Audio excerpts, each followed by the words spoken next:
Today we are going to be tackling the diseases of the spinal cord. And again, I tried my best to make it as easy as possible. So let's get started. So first of all, we need to follow the rules that the spinal cord is 45 centimeter in length. It ends at L1 and we have 31 nerve root pairs. Now, 8 of them are cervical, 12 of them are thoracic, 5 are lumbar, 5 sacral, and 1 coccygeal. Okay, now here talking about the ventral horn and the dorsal horn. So the ventral horn, we need to know that's associated with the lower motor neurons. The dorsal horn, or the posterior one, ventral means anterior, so this dorsal horn is associated with receiving sensory input.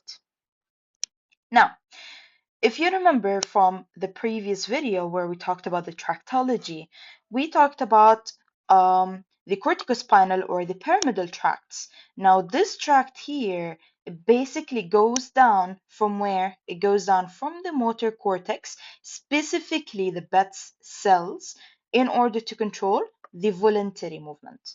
So, it goes from the motor cortex, Betz. Why? To control the voluntary. Now, for the spinothalamic tract, it ascends. Now, notice here the difference. Corticospinal, we said it descends. What does descends mean? It goes down. What does ascends mean? It goes up. It carries info. So what does it carry here? It carries pain and temperature. And lastly, the dorsal column medial lemniscus. This one ascends again, means it's carrying upwards, taking it from the muscles up towards our brain, taking it from down to up. Okay, so it carries here the fine touch and the vibration and the conscious proprioception. Now, if you remember these slides, this one and this one, they have been explained in the previous video. So just for the sake of the time, I'm not going to go through them. I just put them right here. You can stop the video and remind yourself of the information. Moving on, let's talk about the upper motor neuron versus the lower motor neuron, which is a topic that we also often find ourselves talking about. Now, let's start with the upper motor neuron. Now, looking at this picture right here, we can see this greenish line that I'm drawing right now.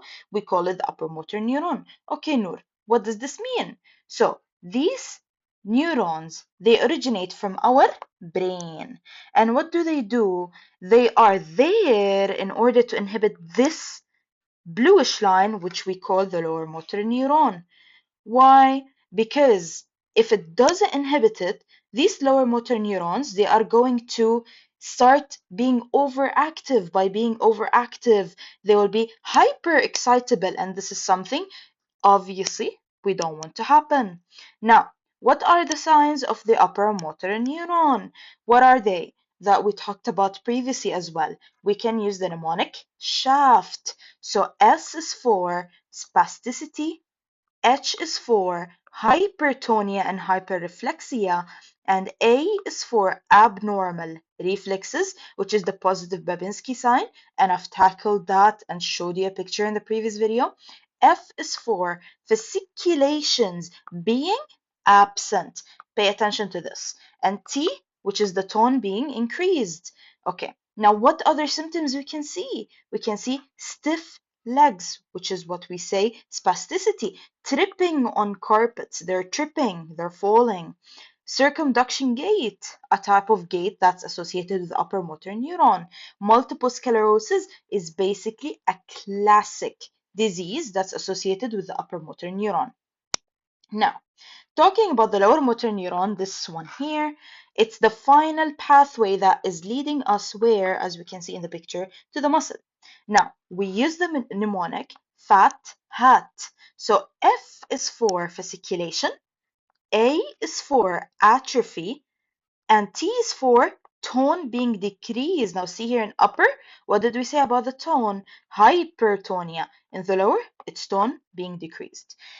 H is for hyporeflexia, A is for A reflexes, so it's either less reflexes or no reflexes. And T is for twitching. Now, pay attention here. We said here in upper, fasciculation are absent. In lower, we said there is twitching.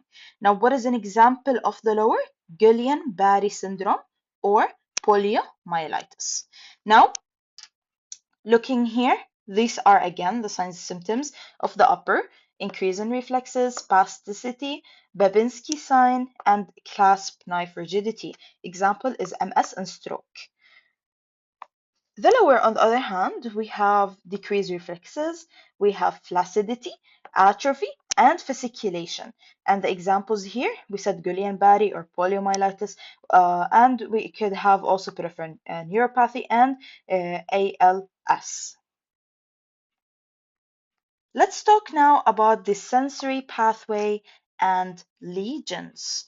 So let's talk about how can we differentiate between peripheral or central lesions. Now, whenever we mention the word tingling, it doesn't mean it's only peripheral. Sometimes most of us, we might think that we have tingling in our tips of fingers, so we think of it as peripheral, for example, but it also can be a central issue. Okay? Okay. Let's talk about a lesion that happens in the spinothalamic tract. So what will happen in this case? Very important to pay attention, and it's easy once you understand.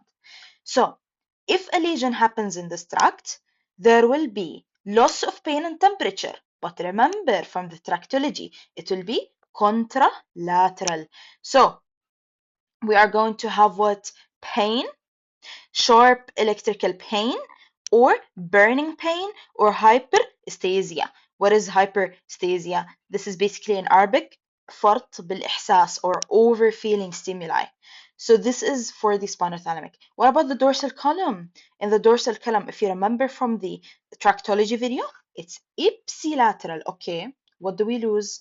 We lose vibration and the joint position or proprioception. Now, what is a classical sign that I always see with this lesion? It's positive Romberg test.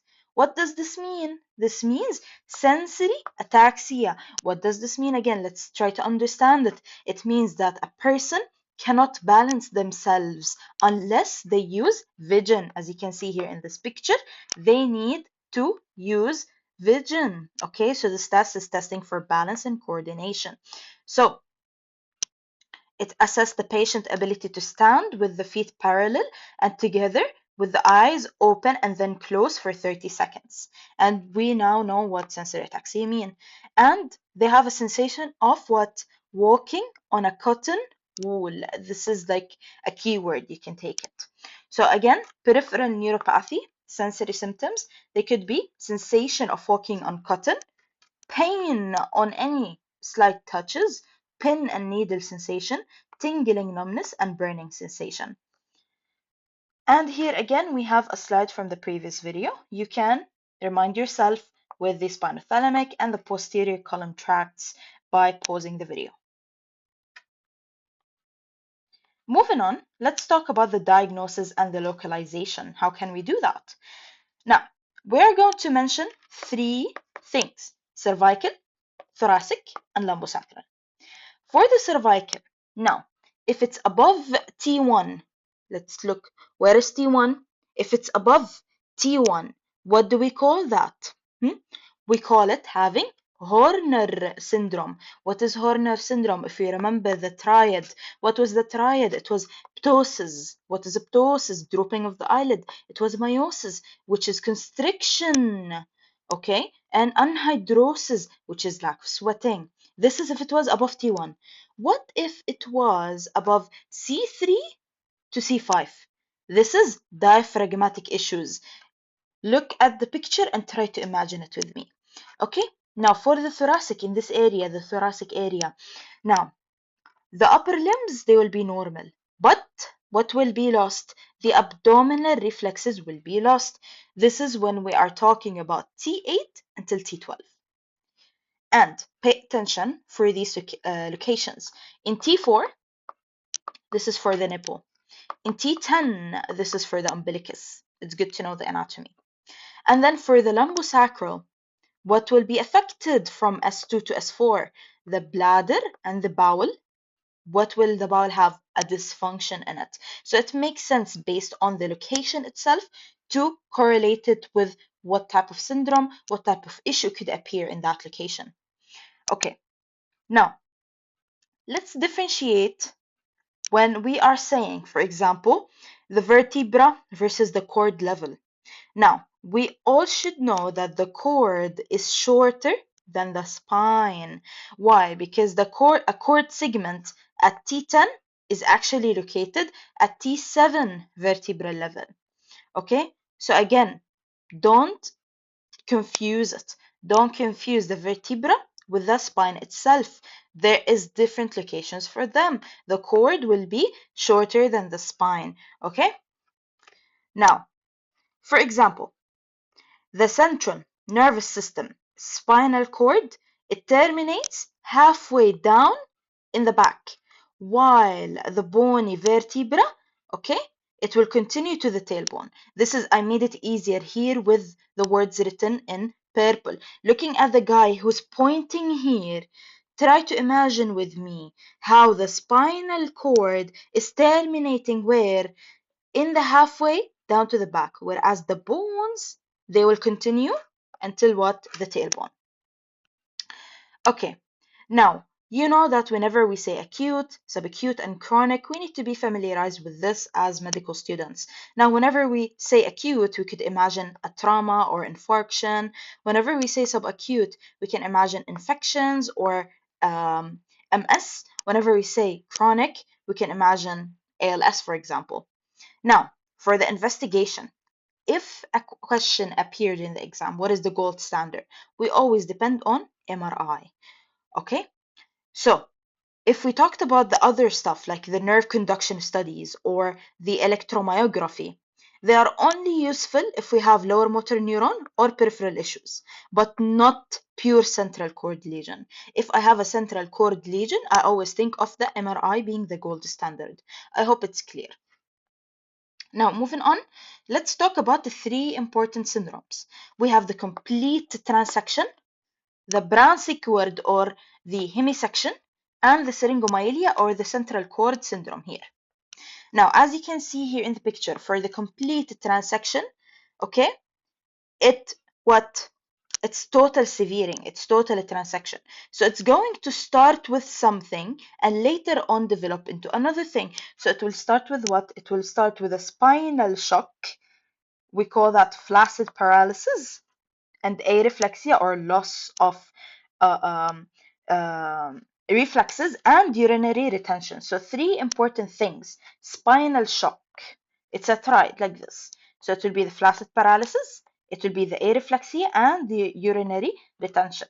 Then later on it will develop to upper motor neuron signs below the lesion and lower motor neuron signs at the level of the lesion. Again, let's start to memorize it together. If I have a completed transection like this, first of all, I will start with a triad, which is what? Which is the spinal shock. This will be the flaccid paralysis, this will be the areflexia, and this will be the urinary retention. Later on, I will have upper motor neuron lesion. Let's say, for example, this is the lesion, so it will be below the lesion, okay, upper motor neuron, and then at, oh, and then, so below, it will be upper motor neuron, okay, and at the level of the lesion, it will be what? Lower motor neuron signs. So focus on the exam question. If they said below the lesion, I think of the symptoms of upper motor neuron. At the level of the lesion, lower motor neuron. So the area shaded here, darky gray, it denotes the area lost motor and sensory function below complete lesion of the mid-thoracic spinal cord. So this is how it will appear like. Now, for the brown cord hemisection, it's cut in half. Now, if this is the lesion, again, let's draw it again. If I have this area here below the lesion, what will happen? And the area here at the lesion, what will happen? So below the lesion, what will I have? I will have ipsilateral motor paralysis and the dorsal column medial lemniscus loss, but contralateral pain and temperature loss. So I'll have two things. I'll have what? Two things. So again, let me try to draw it like this. This is the lesion. So under the lesion, I'm going to have what? I'm going to have ipsi and contra. So for the ipsilateral, what I'm going to lose? Motor paralysis and the dorsal column medial lemniscus. Whereas contralaterally, pain, temperature. Whenever we see contralateral, most often in the exam question, we think of pain and temperature. But at the level of the lesion here exactly, what I will see, again, lower motor neuron signs and muscle wasting. Also here in the first one, we said at the level, it will be lower motor neuron. Okay? Okay, I hope it's clear. Now for the syringomyelia, central cord syndrome. Oh, before we move on, let's look here. So this is how it's going to look like. Um, so area of loss of motor function, paralysis, and dorsal column function. Dorsal column function is what? It's the joint position and the vibration. Remember that. Okay? And then we are going to have what? Ipsilateral and contralateral, right? So contralaterally, what I'm going to have, the pain and temperature, which is associated with the spinothalamic. Okay, and at the level of the lesion, we said lower motor neuron sign plus muscle wasting. Moving on here to syringomyelia. So syringomyelia, it's basically a fluid-filled cavity here. It's a syrinx that expand from the inside out. This is very important. I really like this case, honestly. Why? Because we call it cape-like. It has a specific name. It's easy to memorize. It's called cape-like. So I will have what? Sensory loss of pain and temperature. Why? Because the crossing spinothalamic fibers are hit first, sparing the vibration and the proprioception. I will explain what does that mean later on. And later on, I will have muscle wasting in the hands, which it will lead to claw hands. So what's important about this case is that, first of all, it will be called cape-like. Cape-like. In this picture, cape-like. And then it will hit first what? The syringomyelia. First of all, it will be like, okay, let me first go and hit the spinothalamic tract. When it hit the spinothalamic tract, what do we think of? We talked about this a lot. The pain and the temperature, which is also contralateral, right? But for now, just think of pain and temperature. So pain and temperature. So this is the first thing that we will have: loss, sensation of pain and temperature. And then later on, it will be like, okay, I want to go hit something else, which will affect the vibration and the proprioception. Exactly. And then after that, so the first step we said spinothalamic, then vibration and proprioception. Lastly, muscle wasting and claw hands. Let's read about it here. So we call it central spinal cord syndrome or syringomyelia. So cape-like distribution. Seen where? In the low cervical, high thoracic lesion of the spinal cord. So this is also could be asked. Low cervical, oh, never mind. So it's like low cervical and high thoracic lesion of the spinal cord, right? And then I will have, first of all, what? Pain and temperature. Might be seen laterally enlarging lesion at the same level, pain and temperature. And then later on, we said what? We said it's going to affect the vibration and proprioception, and lastly, the muscle wasting and the claw hands. I hope it makes sense. Now, moving on, we will talk about the tail end. Now, we will differentiate between two things. We'll differentiate between the conus medullaris and the coda equina, and I'll try my best to make it as easy as possible. Believe me. So for the coda equina here, what we will have, as you can see here in the picture, what is it compressing exactly? It's compressing what? The lumbosacral. Okay? And I'm going to have root pain prominent, and I'm going to have lower motor neuron signs where? In the lower limbs. So again, three things to put in mind about the coda equina whenever I hear about it: compressed lumbosacral, root pain prominent, and lower motor neuron signs in the lower limbs. So we have here two pictures, or let me start with this picture easier. So we talked about the coda equina, right? So the coda equina, what can we compare it? First of all, we're going to have the flaccid bladder. Then I'm going to have decreased or loss of rectal tone for the rectum. I will have the bulbocavernous reflex absent, saddle anesthesia. I will have asymmetric presentation. I will have severe muscle weakness and absent or decreased deep tendon reflex. Okay, here comparing it if it was in the high lateral, which is on L3, or if it was in the midline, conus lesion in S5, 4, and 3. Okay, now if it was high coda equina, what will happen? It produces lateral cord compression at the L4 level. So what we'll have here, sensory loss over L3 and L4, wasting of the thigh and weakness of the quadriceps and adduction absence, and pyramidal lesion and due to the cord compression causes ankle clonus, extensor plantar, and possibly impaired dorsiflexion.